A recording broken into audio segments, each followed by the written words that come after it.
नमस्कार. मी पत्रकार प्रसाद मैड. सतर्क खबरबात जिल्ह्याची विशेष चॅनल. सध्या विधान परिषदेची जोरदार चर्चा सुरू आहे.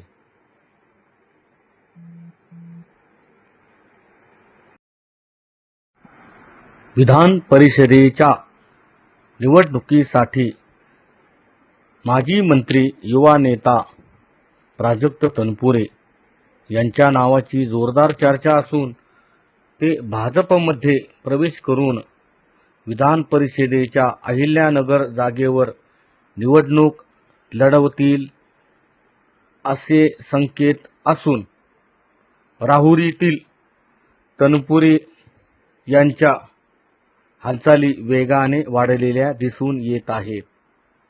त्यामुळे पुढील काही काळात राहुरीत व अहिल्यानगरमध्ये काय घडणार याकडे सर्वांचे लक्ष लागलेले आहे.